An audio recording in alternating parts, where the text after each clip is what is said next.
আমি খুবই ভাগ্যবান। হুম। সেদিন আমার বেঁচে থাকার কথা ছিল, আচ্ছা মৃত্যু থেকে অনেক কাছে ছিলাম। আচ্ছা। আমি আমারই সংসদ এলাকায় হুম আমার নিজের বাসাকে এড়িয়ে হুম পার্শ্ববর্তী আর একটা বাসায় হুম। আশ্রয় নিয়েছিলাম। বেশ।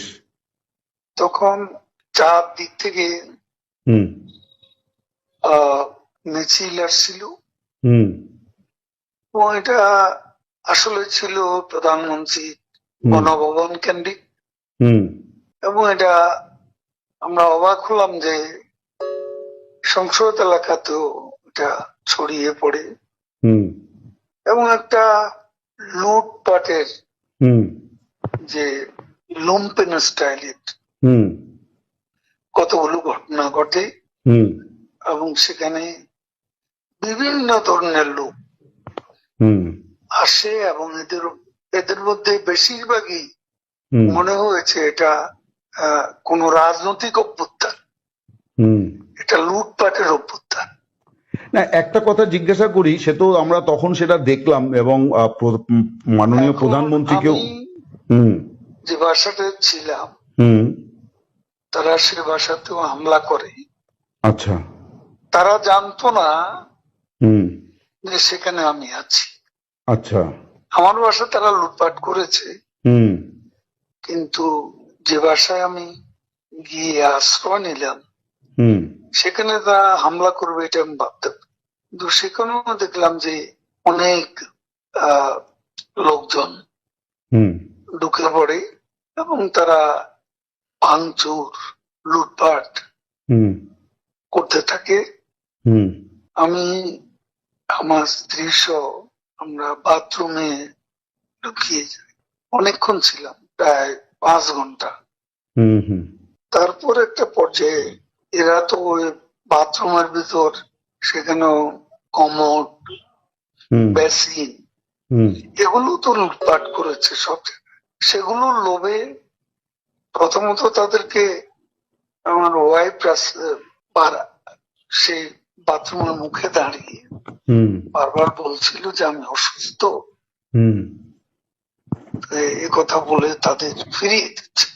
হুম তো একটা পর্যায়ে তারা এই বাথরুমে যেগুলো আছে হুম সেগুলো লুট করার জন্য জোরা জোরপূর্বক হুম প্রবেশের হুমকি দেয়। তো সে সময় আমার ওয়াইফ জিজ্ঞেস করে যে কি করবো, হুম খুলে দাও যা হবে। তারপরে সাত আট জন ছেলে ঢুকলো, তার খুবই আক্রমণাত্মক দৃষ্টিভঙ্গি হুম মনোভঙ্গি নিয়ে। হুম তখন হঠাৎ তারা আমার দিকে তাকায়, হুম আমার দিকে তাকিয়ে আপনি নেত্রী চলে গেল, আপনি জাননি কেন? আমি কিছু বলছিলাম। তারপর এই ছেলেদের মধ্যে কি ভাবের উদয় হয়েছে জানি না, হুম তারা আমাকে বলে আপনার ছবি তুলবো। তারপর আমার ছবি তুলতে শুরু করলো, সেলফি নিচ্ছিল, হুম ছবি তুলছিল। এরা ছাত্ররা অনেকে আমাকে চেনে তো, হুম হুম কি কারণে তারা তখন আক্রমণাত্মক যে মনোভাবটা ছিল হুম সেটা নিমেষে হুম। শীতল হয়ে গেল। আচ্ছা এরা ঠান্ডা মাজাজে তখন কথা বলছিল। আচ্ছা। এদের মধ্যে আবার এক পর্যায়ে একটা গ্রুপ তারা চেয়েছিল আমাকে হুম রাস্তায় সেনাবাহিনী হুম হাতে তুলে দিতে। কেউ কেউ আবার এটাও চেয়েছিল যে জনতার হাতে তুলে দিতে। হুম এটা অবশ্যই তখন একটা মানসিক ভাবে হুম ভেতরে ভেতরে হুম ভেঙে পড়েছিলাম।